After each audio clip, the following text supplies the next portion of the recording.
پہلا نقطہ یہ ہے کہ ہمیں اچھی طرح یہ بات سمجھ لینی چاہیے کہ ایک دفعہ جو ہم پیدا ہو گئے نا، اب ہمیں ان ساری مشکلات سے گزرنا ہے. آزمائشیں مسلسل آئیں گی، کبھی خوف کے ذریعے، کبھی بھوک کی، کبھی مال جان کی کمی، کبھی پھلوں کی کمی. لیکن کیا ہے؟ وَبَشِّرِ الصَّابِرِينَ، صبر کرنے والوں کو بشارت دے دو. اب آپ دیکھیے، جب خوف آتا ہے تو ہمیں کس کس چیز کا خوف ہوتا ہے کہ میرے ساتھ پتہ نہیں کل کیا ہوگا. کچھ لوگ تو اتنا ڈرتے ہیں کہ پتہ نہیں کل کیا ہوگا، صبح کیسی ہوگی، اگلے مہینے کیا ہوگا، کہیں جاب نہ چلی جائے، بچوں کو کچھ نہ ہو جائے، پتہ نہیں میں زندہ رہ سکوں گا کہ نہیں، کہ اپنے بچوں کی خوشیاں دیکھ سکوں، مستقبل میں میرے ساتھ میرا کاروبار کا کیا ہوگا، دنیا کی اکانومی کا کیا بنے گا، مہنگائیوں کا کیا ہوگا. 10 سے 15 منٹ کی خبریں سننے کے بعد، اخبار پڑھنے کے بعد عموماً لوگوں کا موڈ آف ہو جاتا ہے، دل خراب ہو جاتا ہے. آپ دیکھیے کہ پہلے لوگ اتنے پریشان کیوں نہیں ہوتے تھے، کیونکہ ان کی پریشانیاں بس گھر کی یا اپنے محلے یا گاؤں کی ہوتی تھی. اب کیا ہے؟ پوری دنیا کے مسئلے مسائل، آپ CNN کھول لیں، آپ BBC کھول لیں، کوئی کھولے، ایک دفعہ نہیں، دورا کے آپ کو پکا سبق کرا دیتے ہیں. فلاں جگہ کینیڈا میں کار ایکسیڈنٹ میں بندہ مر گیا، اور آپ کو لگ جاتا ہے خوف کہ پتہ نہیں اب میں نکلوں گی تو کیا ہوگا، وہاں پولیس شوٹنگ ہو گئی ہے، وہاں بچوں نے اسکول میں یہ ہنگامہ کر دیا ہے. اب آپ خوف ہے، جب میرے بچے اسکول جاتے ہیں پتہ نہیں ان کا کیا ہوگا. سب کچھ اللہ کے سپرد کر دے. افوض امری الی اللہ، میں اپنا سارا معاملہ اللہ کے سپرد کرتا ہوں. واللہ خیر حافظا وہو ارحم الراحمین، اللہ کی حفاظت میں. یوسف علیہ السلام کے ساتھ کون تھا؟ موسیٰ علیہ السلام کے ساتھ فرعون کے دربار میں کون تھا؟ موسیٰ علیہ السلام کے ساتھ مدین میں کون تھا؟ اکیلے گئے تھے، کس نے کھانا دیا، کس نے بیوی دی، کس نے گھر دیا، کس نے جاب دی، سب کچھ مل گیا. سب کچھ اللہ کرنے والا ہے. آج تک کبھی اس نے بھوکا رکھا ہم کو؟ نہیں، تو کل بھی انشاءاللہ دے گا وہ. پھر اسی طرح آپ دیکھیے کہ بعض لوگوں کو سٹاکس کے بارے میں ہر وقت جاننے کا بہت شوق ہوتا ہے. یہ سٹاکس اوپر جا رہے ہیں نیچے، اس کے ساتھ ان کا بلڈ پریشر اوپر نیچے جا رہا ہوتا ہے. اپنے آپ کو خواہ مخواہ کی مصیبت میں ڈالے ہوئے ہوتے ہیں، نہ لینا نہ دینا، نہ کچھ انویسٹ کرنا، نہ کچھ اس کا نتیجہ نکلنا. پھر اسی طرح آپ دیکھیے کہ بعض لوگوں کی بھوک کے ذریعے آزمائش ہوگی، بعض لوگوں کی مالوں اور جانوں کی کمی کی آزمائش ہوگی. کوئی رشتہ دار، والدین بچپن میں فوت ہو گئے، پھر بڑے ہو کے بچے فوت ہو گئے. کچھ لوگوں کی ایسی بڑی آزمائشیں ہوتی ہیں، پیارے چلے جاتے ہیں. لیکن یہاں پر آزمائش کو قبول کر کے راضی رہنے والوں کے لیے خوشخبریاں سنائے گی. بشر الصابرین. اور زیادہ آزمائشیں ان پہ آتی ہیں جن سے اللہ زیادہ محبت کرتا ہے، کیونکہ مومن کو کانٹا بھی چبھتا ہے تو اس کے لیے اجر ہوتا ہے، اس کا گناہ جھڑتا ہے. اب وہ آزمائشیں اکٹھی ہو رہی ہیں تو کیا ہے؟ درجے بلند ہو رہے ہیں. حدیث میں آتا ہے کہ ایک شخص کا درجہ اللہ کے ہاں بہت بلند ہوتا ہے، لیکن اللہ تعالیٰ دیکھتا ہے کہ یہ اس کا عمل ڈھیلا ڈالا ہے، عمل کچھ خاص نہیں، تو وہ اس کو آزمائش میں ڈال دیتا ہے تاکہ اس کا درجہ وہ وہاں تک پہنچ جائے. تو جتنی تیزی کے ساتھ آزمائشیں آتی ہیں، صبر کرنے پر اتنی ہی تیزی کے ساتھ انسان کے درجات بڑھتے ہیں. آپ موسم کنٹرول نہیں کر سکتے نا، آپ کنٹرول کر سکتے ہیں بارش نہ ہو، کیونکہ میں نے تو باربیکیو کا پروگرام بنایا ہوا تھا اور اتنے لوگوں کو بلایا ہوا تھا، تو اب یہ کیا ہو گیا، بارش نہیں کنٹرول کر سکتے. آپ کیا کرتے ہیں؟ پلان بی رکھتے ہیں نا، سبھی لوگ رکھتے ہیں. جب آپ اتنے سارے لوگوں کو بلاتے ہیں تو پلان بی تو رکھتے ہیں، چلے کسی شیڈ کے نیچے چلے جاتے ہیں اور کام ہو جاتا ہے. اسی طرح کوئی بھی چیز، تو کہنے کا میرا مطلب یہ ہے آزمائشیں تو آئیں گی، آپ نے کیا کرنا ہے؟ پلان بی سوچ کے رکھنا ہے. اگر یہ چیز نہیں رہی تو پھر میں یوں کروں گی، یہ نہیں تو یوں کروں گی. اور پھر صرف پلانس پر ہی توقع نہیں بلکہ اللہ پہ بھروسہ، اللہ اچھا کر دے گا. جیسا گمان رکھیں گے وہ ویسے ہی کرتا جائے گا. اور جس سے اللہ زیادہ محبت کرتا ہے اس کو زیادہ آزما لیتا ہے. اور پھر آپ دیکھیے کہ سلامتی کا گھر صرف جنت ہے، دار السلام اس کا نام ہے. اور ہم ہر نماز کے بعد کیا کرتے ہیں؟ اللہم انت السلام و منک السلام تبارک یا ذا الجلال والاکرام. سلام، سلامتی کہاں ہے؟ پھر مشکلات میں سلامتی کہاں ملے گی؟ اللہ کے پاس. اللہ السلام ہے. لہذا پیغمبر علیہ السلام جتنے بھی تھے، جب کچھ مشکل آتی تھی تو وہ کیا کرتے تھے؟ نماز کی طرف دوڑتے تھے. وہاں جا کے انسان کو سلامتی، سکون اور پیس مل جاتا ہے. پھر آپ دیکھیے کہ جنت کس سے گھری ہوئی ہے؟ آزمائشوں سے گھری ہوئی. اس لیے اس کو اینٹیسپیٹ کریں کہ یہ تو ہوگا، لیکن میں نے کیا کرنا ہے؟ ان سے نبٹنے کے لیے خود کو مضبوط کرنا ہے. اگر ایک ڈھکن بھی کھولنا ہوتا ہے نا تو آپ کو کیا چاہیے ہوتی ہے؟ طاقت چاہیے ہوتی ہے. تو آپ اپنی کیپیسٹی بلڈ کرتے ہیں. جیسے فزیکل کاموں کے لیے آپ کیپیسٹی بلڈ کرتے ہیں، ایکسرسائز کر کے، بریدنگ ایکسرسائز کر کے، ڈائٹ کے ساتھ اور مختلف طریقوں سے اپنی طاقت بڑھاتے ہیں، اسی طرح اپنی روحانی طاقت بڑھائیے تاکہ آپ ان سارے مسائل سے نبٹ سکیں. آپ غموں کے آگے ہتھیار نہیں ڈال دیں، آپ پریشانیوں کے آگے ہار نہیں مان جائیں، آپ ان کا مقابلہ کریں اللہ کی مدد کے ساتھ، اللہ سبحانہ وتعالیٰ کی طرف رجوع کر کے. تکلیف سے آزاد صرف جنت والے ہی ہیں، جہنم والے تو ہیں ہی سراسر تکلیف میں. وہاں نہ کوئی بیماری ہوگی، وہاں موت نہیں ہوگی، بڑھاپا نہیں ہوگا، موٹاپا نہیں ہوگا، کوئی معاشی مسائل نہیں ہوں گے.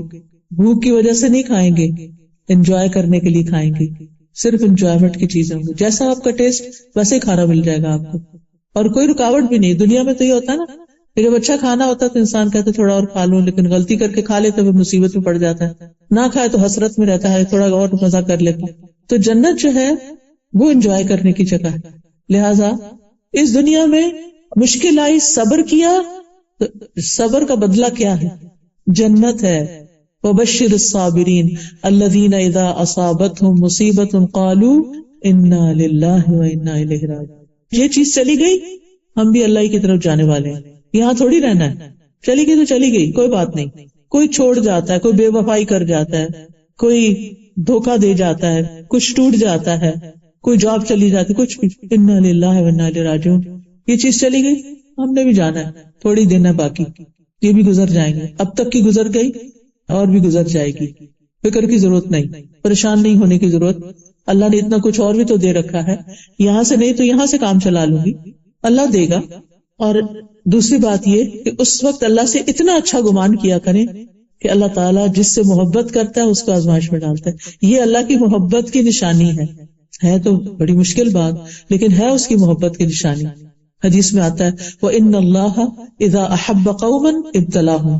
اللہ تعالیٰ جب کسی بندے سے محبت کرتا ہے تو اس کو آزمائش میں ڈال دیتا ہے، اس کا امتحان لے لیتا ہے. تو اب پہلا کام یہ ہے کہ آزمائش تو آئے گی، اسے ایکسپٹ کر لینا ہے. کوئی فوت ہو گیا نا، ایکسپٹ کر لیں. ایک خاتون کا جوان بیٹا فوت ہو گیا، اچانک ہی فوت ہوا، اچھا بھلا ٹھیک ٹھاک تھا، کھانا کھایا اور کھانا شاید چوک ہو گیا اور وہ سانس کی نالی میں چلا گیا اور ختم ہو گیا بچہ. انا للہ و انا الیہ راجعون. ماں بہت ہی ڈپریشن میں تھی، تو مجھے کسی نے کہا آپ ان سے بات کریں. خیر میں نے فون پہ بات کی تو وہ ایک ہی بات بار بار دہرائی جا رہی تھی، میں اب اس کو کیسے دیکھوں گی، اب وہ میں اس کی چیزوں کا کیا کروں گی، میں اس کو کیسے بھولوں گی، میں اس کے بغیر کیسے زندہ رہوں گی، میرا اس کے بغیر یہ کام کیسے ہوگا، وہ میرا بہت خیال رکھتا ہے. بالکل صحیح ہے، ساری باتیں صحیح ہیں، لیکن اب اسے ایکسپٹ کرنا ہے نا. یہ تو ہو گیا، اب دیکھ نہیں پائیں گے. قیامت کے دن اللہ دکھا دے گا انشاءاللہ. اگر وہ نیک تھا اور آپ بھی نیکیاں کر رہے ہیں اس کے پیچھے، تو ملاقات دوبارہ ایسی ہوگی کہ کبھی جدائی نہیں ہوگی. اور اگر وہ اللہ کی نافرمانی میں گیا اور ہم اللہ کی نافرمانی کر کے ناراض ہوئے چلے جا رہے ہیں اور صبر نہیں کر رہے، تو پھر یہ ہمارے لیے نقصان دہ ہے. تو ہمیں مشکل یا کوئی آزمائش یا کوئی بھی نقصان اس کو ایکسپٹ کرنا کہ بس یہ ہو گیا نا، گلاس ٹوٹ گیا بس، اب میں نے کسی کا دل نہیں توڑنا.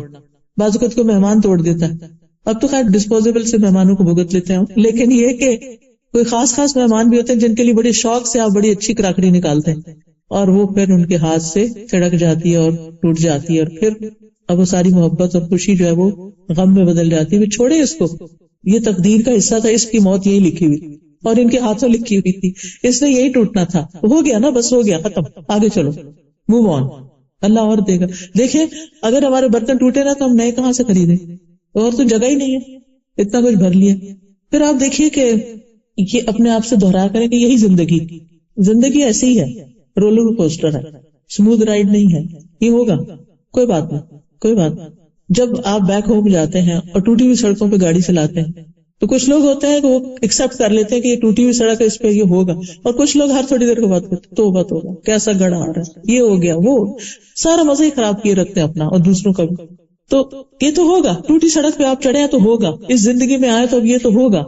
ایکسپٹ کر لیں، ایکسپٹ کر لیا. پھر یہ ہے کہ یہ یاد رکھیں کہ کچھ امتحان چھوٹے ہوتے ہیں، کچھ بڑے ہوتے ہیں. جو بھی امتحان آئے کہیں شکر اللہ کا، اس سے بڑا نہیں آیا، وہ آپ کو چھوٹا لگنے لگے گا. کچھ مسائل کم عرصے کے لیے ہوتے ہیں، کچھ مسائل زیادہ عرصے کے لیے ہوتے ہیں. آپ سوچیں کہ زیادہ عرصے کے لیے اجر و ثواب بڑھنے لگ گیا. کبھی ایک مسئلہ ختم نہیں ہوتا کہ ایک اور شروع ہو چکا ہوتا ہے، انسان اور زیادہ بوجھ تلے دب جاتا ہے. اس کو بھی ایکسپٹ کر لیں. یہ ایکسپٹ کیا، ایک اور بھی ایکسپٹ کر لیتے، اور پھر ایکسپٹ کرنے کے بعد ان کو پروفیشنل طریقے سے ڈیل کرنے کی کوشش کریں. کوئی بیمار ہے تو علاج کریں, دعا کریں.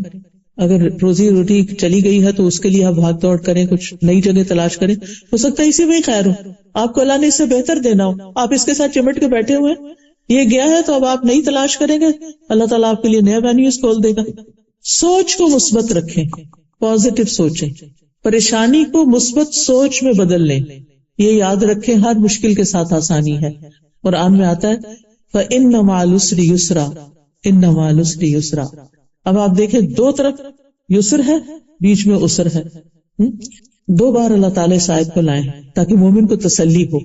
پھر آپ دیکھیے کہ کچھ لوگوں کے پاس اتنے بڑے مسائل کوئی نہیں ہوتے لیکن پھر بھی وہ خوف اور پریشانی کا شکار رہتے ہیں. اس عادت کو بھی بدلیے. آپ اس آیت کو یاد رکھیے اِنَّ مَعَ الْعُسْرِ يُسْرًا. اگر تکلیف آ گئی نا تو اللہ تعالیٰ اس میں سے کوئی آسانی بھی نکالے گا, کوئی اور رستہ بھی نکلے گا. اور پھر یہ کہ ہم تو مسلمان ہیں نا, ہم کہتے ہیں ہم تو اللہ کے لیے جی رہے ہیں. ان صلاتی ونسکی ومحیائی ومماتی للہ رب العالمین. یہ کہہ دیا تو کیا مطلب ہے اس کا؟ میری زندگی کس کے لیے؟ جس نے دی ہے اسی کے لیے, جیسے وہ چاہے گا ویسے ہی زندگی بسر کروں. لہذا مجھے یہ دیکھنا ہے کہ میں کہاں کہاں اللہ تعالیٰ کو ناراض کر رہی ہوں, مجھے اپنے آپ کو درست کرنا ہے. تکلیف میں انسان اللہ کو زیادہ یاد کرتا ہے, دعائیں بھی زیادہ کرتا ہے, پھر اللہ سے مدد مانگے کہ اللہ تعالیٰ میری کوئی چیز آپ کو پسند نہیں, آپ اس کی اصلاح کر دیں. اور یہ دعا کثرت سے مانگا کریں اللہم وفقنا لما تحب و ترضی. اللہ مجھے اس چیز کی توفیق دے دیں جس سے آپ محبت کرتے ہیں اور جس سے آپ راضی. مجھے وہ کام کرنے سکھا دیں, ان کاموں کو شوق لگا دیں کہ جن سے آپ راضی. کتنی خوبصورت دعا ہے, میری فیوریٹ دعا کہ اللہ وہ کام کروا لے جس سے آپ راضی ہو جائیں, جس سے آپ خوش ہو جائیں. کیونکہ الٹیمیٹ گول کیا ہے ہماری زندگی کا؟ کس کو خوش کرنا؟ اللہ کو. ہم کہتے تو ہیں لفظوں سے لیکن کرتے کس کو خوش؟ سارا وقت کس کی خوشی میں, کوئی پریشانی میں رہتے ہیں, لوگوں کو خوش کر. آپ دیکھیے کہ ہم اپنے سارے کاموں کا جائزہ لیں.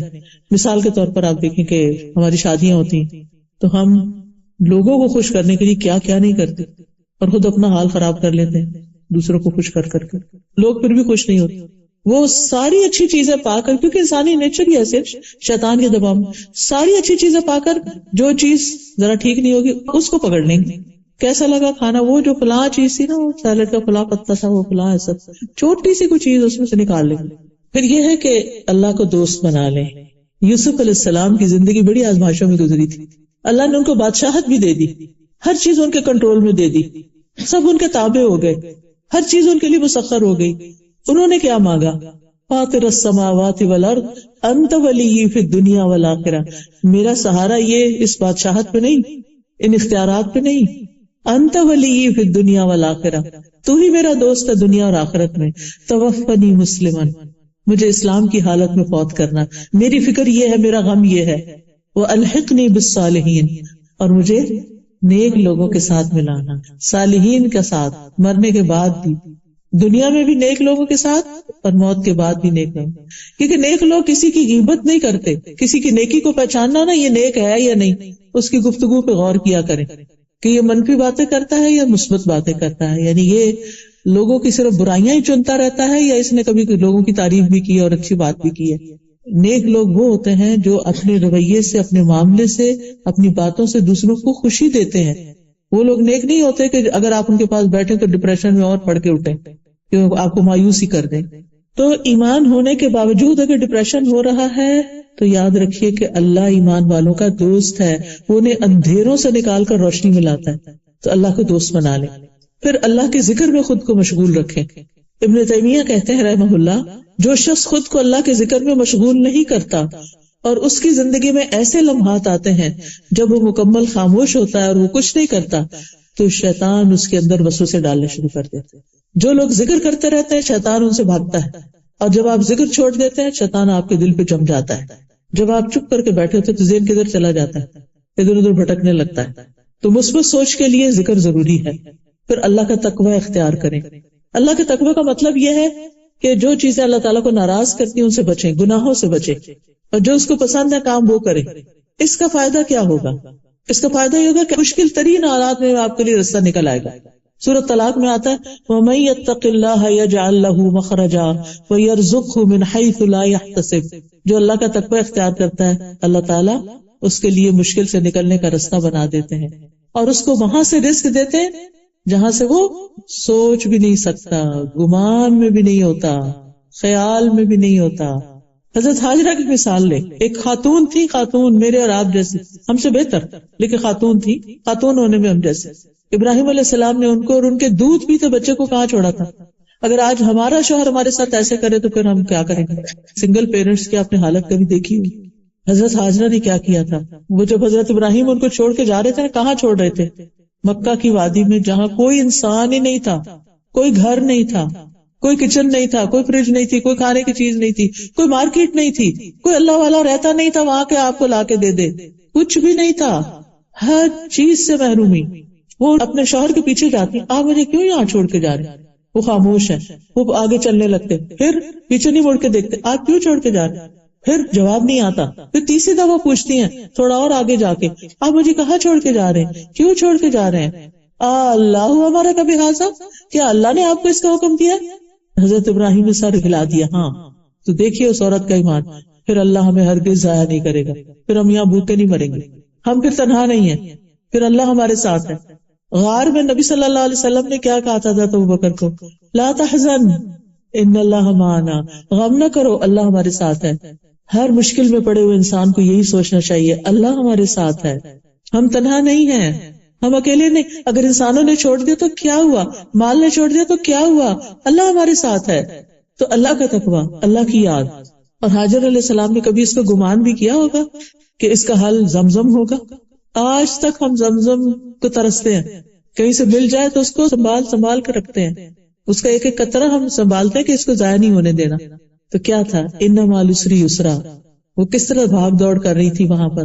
ہم اب جاتے ہیں تو ہم کہتے ہیں چلا نہیں جاتا، اتنی مشکل میں آ جاتے ہیں ہم جب صحیح کرتے ہیں پیدل۔ تو وہاں تو چھت بھی نہیں تھی، اے سی بھی نہیں تھا، کچھ بھی نہیں تھا، کوئی لوگ بھی نہیں آس پاس تھے۔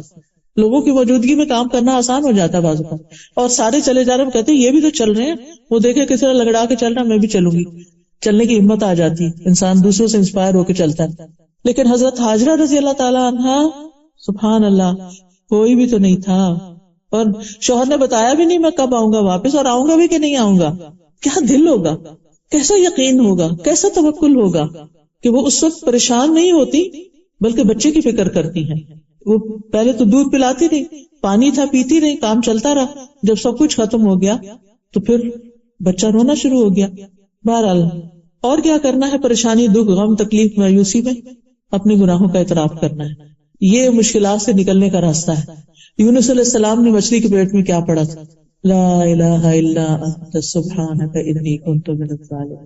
صرف لفظ نہیں دہرانے، سوچ کے پڑھنا ہے، تیرے سوا کوئی الہ نہیں، تو پاک ہے، تیرے میں کوئی عیب کمی کوتاہی نہیں، بے شک میں ظالم ہوں، میری غلطی ہے، I was wrong۔ انہوں نے یہ نہیں اس وقت کہنا شروع کیا کہ وہ لوگوں نے مجھے بہت ستایا تھا اس لیے میں نکلا تھا وہاں سے، لوگوں نے حد درجہ تنگ کر دیا تھا حضرت یونس علیہ السلام کو، اس لیے انہوں نے اپنی قوم کو چھوڑا تھا، ابھی اللہ کا حکم نہیں آیا تھا۔ اللہ کا حکم آتا قوم تباہ ہو جاتی ہے، ان کو اللہ تعالیٰ بچا کے لے جاتے، جیسے سارے پیغمبروں کے ساتھ ہوا۔ تو یہ پہلے نکل آئے ناراض ہو کے، وہ پکڑ ہو گئی، نکلے کیسے پھر اس پکڑ سے، اس غم سے؟ اور اللہ تعالیٰ قرآن پاک میں فرماتے ہیں وَكَذَلِكَ نُنْجِي الْمُؤْمِنِينَ، ہم مومنوں کو اسی طرح نجات دیتے ہیں، یعنی جیسے یونس علیہ السلام کو دی تھی، اگر مومن بھی اپنی غلطیوں کا اعتراف کرے، اپنی غلطیوں کو مانے، اپنے گناہوں کی توبہ کرے، تو ہم ان کو بھی ایسے ہی غم سے نکال لیں گے۔ اور اس کی تفصیل تو آپ کو پتہ ہی ہوگی کہ کس طرح قرہ ان کے نام بار بار نکلا اور ان کو پھینکا گیا، اور اس طرح وہ مچھلی کے پیٹ میں چلے گئے اور پھر وہ سمندر کی گہرائی میں چلی گئی۔ ابھی جو آپ دوست ڈوبی ہے، پڑھا ہوگا آپ نے کہ کتنا ڈارک ہے نیچے، تو اللہ تعالیٰ فرماتے قرآن پاک میں وَنَادَى فِي الظُّلُمَاتِ، انہوں نے اندھیروں میں پکارا، مچھلی کے پیٹ کا اندھیرا، غم کا اندھیرا، اور پھر سمندر کا اندھیرا اور رات کا اندھیرا، اف، سوچ کے روح کانپ جاتی ہے اگر آپ امیجن کریں۔ وہاں سے اللہ نے نکالا۔ کیا ہم میں سے کسی کا غم، تکلیف، پریشانی ویسی ہے؟ نہیں۔ اور اگر اللہ نے ان کو نکالا تو وہی اللہ ہمیں بھی نکال سکتا ہے، لیکن انہوں نے سچے دل سے کہا تھا۔ ہم کیا کرتے، گٹیاں پکڑ لیتے ہیں، باتیں کرتے ادھر ادھر دیکھ، لا الہ الا انت سبحانک انی کنت من الظالمین، اس نے کیا پہنا ہوا ہے، اس کے کپڑے کیسے ہیں، یہ کیا پڑھنا ہوا، ایک دفعہ نہیں سوچ کے پڑھتے، پھر کہتے ہیں ہم نے تو وظیفہ کیا تھا کچھ نہیں ہوا۔ حضرت یونس کے بارے میں کوئی نہیں آتا کہ انہوں نے 1.25 لاکھ ہی پڑھا تھا، انہوں نے شاید ایک ہی دفعہ پڑھا اور مچھلی اوپر آنا شروع ہو گئی۔ اور پھر کس طرح اللہ کے اذن سے مچھلی نے باہر نکالا، مچھلی کے ایسڈ سے سارا جسم زخمی ہو چکا تھا، ریش ہو چکا تھا. قرآن مجید میں آتا ہے کہ اللہ تعالیٰ نے ان کے لیے یقطین کدو کا پودا اگایا اور اس کی چھاؤں میں تھے اور اس کا پھل بھی کھاتے تھے. اسی لیے آپ دیکھیں کہ جو کدو ہوتا ہے وہ اسکن کی ڈیزیز کے لیے بہت مفید ہوتا ہے. پھر اللہ نے ان کے لیے انتظام کیا، پھر ان کو واپس اپنی قوم میں بھیجا اور ان کی قوم کو بھی اللہ نے معاف کر دیا، سب ٹھیک ہو گیا. آزمائش آئی، سخت آئی، لیکن نکل آئے اس سے. کس چیز سے؟ انی کنت من الظالمین، میری غلطی ہے. لیکن ہم سب کے اندر اتنی انا ہے، نہ اللہ کے آگے اس طرح جھکتے ہیں کہ اپنی غلطیاں مانے، ہم بلکہ کہتے ہیں میں نے کیا ہی کیا تھا. تو پھر آپ دیکھیے کہ کس طرح ویل جو دنیا کی سب سے بڑی مخلوق ہے اس نے اپنا منہ کھولا، اور کس طرح یونس علیہ السلام اندر گئے، اور کس طرح وہ ویل سمندر کی گہرائیوں میں گئی، اور کس طرح پھر یونس علیہ السلام باہر نکلے، اور کس طرح ان کو صحت ملی، اور کس طرح وہ اپنی زندگی میں روٹین پہ آ گئے. آج اگر کوئی ویل ہمیں نگل لے، اللہ نہ کرے، تو ٹیکنالوجی بھی یہ نہیں جان سکتی کہ یہ لوکیٹ نہیں کر سکتی کہ آپ کہاں ہیں، کوئی نہیں مدد کر سکتا. دیکھیے یونس علیہ السلام نے صرف اللہ کو پکارا تھا اور اللہ نے نکال دیا. تو ہمیں بھی کیا کرنا چاہیے؟ صرف سہارے نہیں ڈھونڈنے چاہیے، یہ مدد کرے گا وہ کرے گا، اور وہ نہیں کرتے تو اور فرسٹریشن. پھر اللہ ہے نا، جب کوئی دکھ ہو آپ اکیلا محسوس کریں کہ اللہ ہے نا، میں اکیلی تھوڑی بیٹھی ہوں، اللہ ہے نا میرے ساتھ. بچے چلے گئے کوئی بات نہیں، اللہ ہے نا. شوہر چلے گئے دنیا سے کوئی بات نہیں، اللہ ہے نا. میرے لیے اللہ کافی ہے، حسبی اللہ و نعم الوکیل.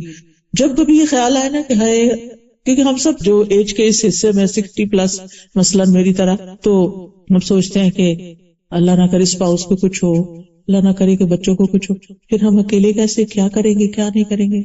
یعنی ہر ایک کو یہ خوف ضرور آتا ہے، اور یہاں اس ملک میں تو خاص طور پر جہاں کوئی رشتے دار بھی نہ ہو تو پھر کیا کریں گے. یہی سوچا کہ اللہ ہے نا، وہی ٹیک کیئر کرے گا. الحمدللہ ہم لوگ مسجدوں سے جڑے ہوئے ہیں، بہت سے دینی دوست ہیں، ایمانی ساتھی ہیں، اللہ کا شکر ہے کہ وہ ہم سے زیادہ ہماری کیئر کرتے ہیں.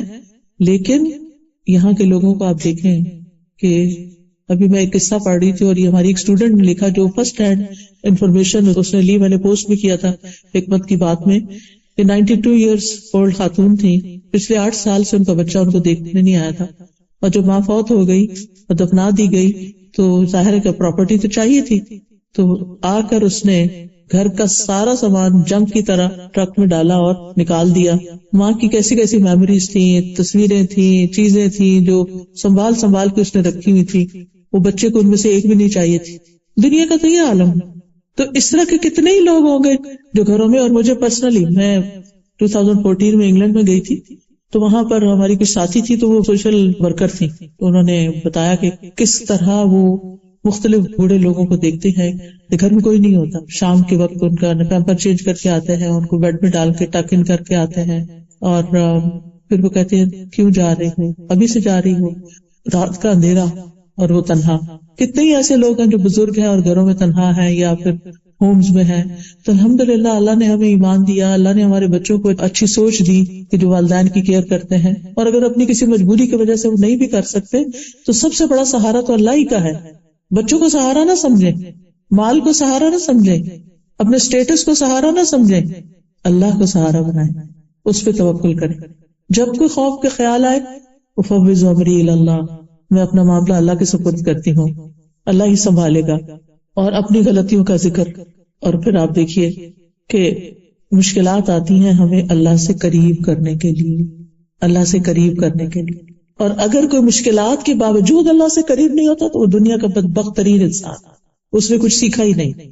کسی وقت کوئی بھی چوٹ ہمیں لگتی ہے تو ہمیں فوراً اللہ کو یاد کرنا چاہیے، فوراً قرآن کی طرف لوٹنا چاہیے. بازو کا تو اور کوئی نہیں، وہ جو ہمارا ہڈن دشمن ہے نا، شیطان. اور ایک تو اندر دشمن بیٹھا ہوا نفس، اس کے کچھ تقاضے ہوتے ہیں، جب وہ پورے نہیں ہوتے تو وہ اداس ہو جاتا ہے، اور کچھ شیطان کے وسوسے ہوتے ہیں. فوراً قرآن کی طرف جائیں، تلاوت شروع کر دیں، کوئی قرآن کی تفسیر شروع کر دیں، قرآن کی کسی مجلس میں چلے جائیں، مسجد میں چلے جائیں، جا کے بیٹھ جائیں، اللہ کا ذکر کریں. آپ کا دل اچھا ہو جائے گا. مشکل وہی کھڑی ہے، آپ کا دل اچھا ہو جائے گا. آپ کو تو اس سے غرض ہے نا کہ آپ کا دل اچھا ہو جائے. مشکلیں تو جب جانا ہے تو جائے گی. Take good care of your self, اپنا خیال رکھیے، اپنے اوپر فوکس کیجئے کہ مجھے کون سی چیز طاقت دیتی ہے. فزیکلی ویک کر رہی ہوں تو کیا کرنا ہے مجھے، اسپرچولی ویک ہو رہی ہوں تو کیا کرنا ہے، ایموشنلی ویکنس کا شکار ہوں تو کیا کرنا ہے، مجھے اس وقت کیا کرنا ہے. اور جو نسخے آپ کو کام آتے ہیں نا وہ لکھ لیا کریں. اور اس وقت انہی کو استعمال کریں. پھر ایک ہیبٹ اپنی بنائیں کہ اپنی زندگی میں ایسی بکس پڑھیں جس میں انبیاء اور صحابہ کے حالات ہوں کہ وہ کیسی کیسی مشکلات سے گزرے. سب سے زیادہ آزمائش پیغمبروں کی ہوئی ہے، صحابہ کرام کی ہوئی ہے، لہٰذا ان کے واقعات سے سبق لیں. ابراہیم علیہ السلام کی کوئی مشکل آئی تھی؟ پڑھا ہی ہوگا قصہ. آخر ہر سال ہم قربانی کا گوشت تو مزے سے کھا لیتے ہیں اور یہ واقعہ یاد کرنا بھول جاتے ہیں کہ قربانی کس نے کی تھی، کس چیز سے آزمائے گئے. کتنی بڑی عمر میں بچہ ملا تھا ان کو، بعض روایات میں 100+ تھے اور بعض میں 86 ایئرس، اور پھر اس کو چھوڑ دیا، ماں کے ساتھ چھوڑ دیا مکہ میں، اور جب بڑا ہوا تو حکم ملا اسے ذبح کر دو. سبحان اللہ. ہم جیسا کو ہوتا تو اللہ سے ناراضی ہو جاتا کہ کیوں، اتنی دعاؤں سے تو مانگ کے لیا ہے اور اب آپ لینا چاہتے ہیں اس کو. کبھی آپ نے دیکھا ہوگا ایسے پریشیس چائلڈ جو ہوتے ہیں اگر دنیا سے چلے جائیں تو لوگوں کا حال کیا ہو جاتا ہے، پھر اللہ سے بھی ناراض ہو جاتے ہیں. بہرحال لیکن ابراہیم علیہ السلام کے ساتھ کیا ہوا؟ آزمایا ضرور گیا، لیکن وہ ہر آزمائش میں کامیاب ہوئے، ہر ٹیسٹ پاس کیا. تو اللہ تعالیٰ نے قُلْنَا يَا نَارُ كُونِي بَرْدًا وَسَلَامًا عَلَىٰ إِبْرَاهِيمَ، اور پھر بیٹے کے لیے کیا کیا؟ گانڈے سے تبدیل کر دیا. آزمائش میں پوری ہوگی. ہر موقع پر جب آگ میں پھینکے گئے، کتنی سخت آزمائش، لیکن انعام کیا ملا؟ اللہ تعالیٰ فرماتے وَإِذِ ابْتَلَىٰ إِبْرَاهِيمَ رَبُّهُ بِكَلِمَاتٍ فَأَتَمَّهُنَّ قَالَ إِنِّي جَاعِلُكَ لِلنَّاسِ إِمَامًا. دنیا کی امامت مل گئی. آج جیوز ہوں، کرسچنز ہوں، مسلمز ہوں، سب ان کو اپنا بڑا مانتے ہیں. ان کی اولاد میں سے بنی اسرائیل نکلی، ان کی اولاد میں سے محمد صلی اللہ علیہ وسلم پیدا ہوئے. اتنا شاندار بچہ ملا ان کو اپنی نسل میں، اور کیا چاہیے؟ اس سے بڑی کوئی نعمت؟ لیکن یہ نعمتیں امتحان کے بعد ہی ملتی. جو امتحان سے مایوس ہو جاتا ہے اور امتحان کے وقت ثابت قدم نہیں رہتا، پھر اس کے لیے خیر نہیں. اور جو پاس کر جاتا ہے پھر آگے، جو بچے امتحان پہ امتحان پاس کر جاتے ہیں، آپ دیکھیے کہ پھر ان کے لیے کتنے اچھے چانسز آگے بنتے چلے جاتے ہیں. تو صحابہ کی زندگی سے سبق سیکھیں کہ کس طرح ان کی زندگی میں مشکلات آئیں.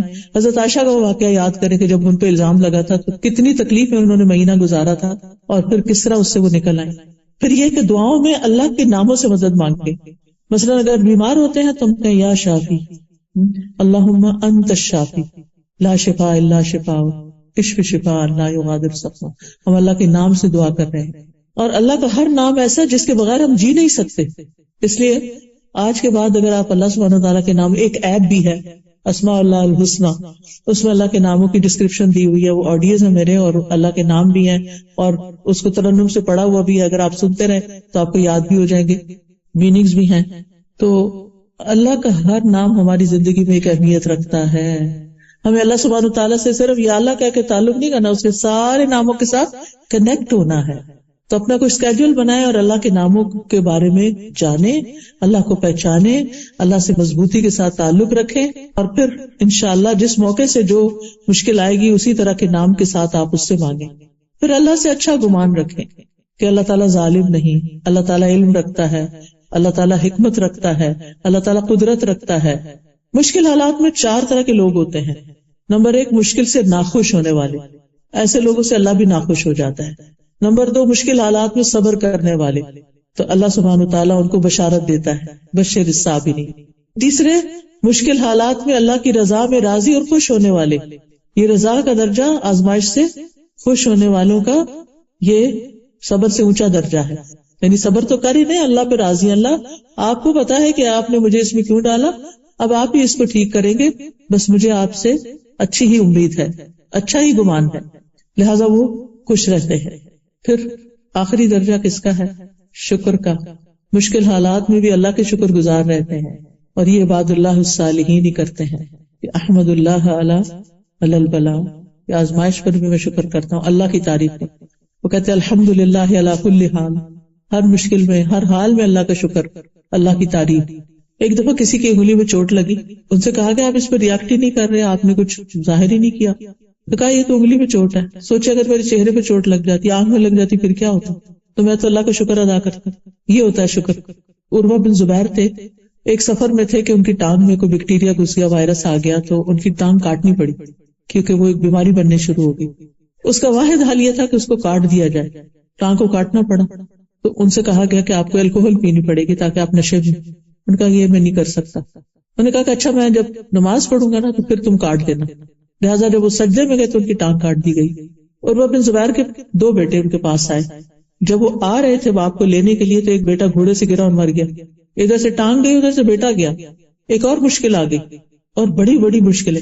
تو جس قافلے کے ساتھ وہ آ رہے تھے, قافلہ جب حضرت عروہ کے پاس پہنچا تو ان کا کہ کیسے بتائیں کہ ان کا بیٹا وفات پا گیا, ابھی تو ان کی ٹانگ کٹی ہے.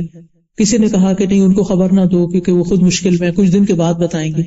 کسی نے کہا نہیں ابھی بتائیں تاکہ بیٹے کی نماز جنازہ پڑھیں. تو بہرحال متفق یہ ہوئے کہ ان کو بتا دیتے ہیں. اور جب ہوش میں آئے ایک ٹانگ دیکھی تو کہنے لگے اللہ کا شکر ہے جس نے میری ایک ٹانگ سلامت رکھی. اور جب ایک بیٹا آیا اور دوسرا نہیں تو شکر اللہ کا جس نے مجھے یہ بیٹا دکھا دیا. دونوں ہی گر سکتے تھے, دونوں ہی مر سکتے تھے. تو انہوں نے صرف یہ کہا فلک الحمد علی ما اخذت وما اعطیت, جو تو نے عطا کیا اس پہ بھی تیرا شکر اور جو تو نے لے لیا اس پہ بھی تیرا شکر. تو بات یہ ہے کہ مشکلات تو ہوں گی لیکن نکلنے کے جو طریقے میں نے آپ کو بتائے ہیں ان پہ غور کیجئے, مشکلات سے نبٹنا سیکھیے, گھبرائے نہیں, اللہ آپ کے ساتھ ہے, شکر ادا کرتے رہیں, اس کی رضا پہ راضی رہیں, صبر سے کام لیں تو آپ کو ایمان کی حلاوت محسوس ہوگی اور آپ کو نفس مطمئنہ حاصل ہوگا جو ویری مچ نیڈیڈ ان دی موت. موت کے وقت بہت ضروری ہے, ورنہ جس حال میں انسان مرتا ہے دل کی حالت ویسے ہی ساتھ چلی جاتی. تو اللہ تعالیٰ سے دعا کرتے ہیں کہ اللہ سبحانہ تعالیٰ ہمیں مضبوط مومن بنا دے, ہمیں اپنے ساتھ سے محروم نہ رکھے, ہم سے راضی ہو جائے, ہم سب کی تکلیفیں مشکلات دور کر دے.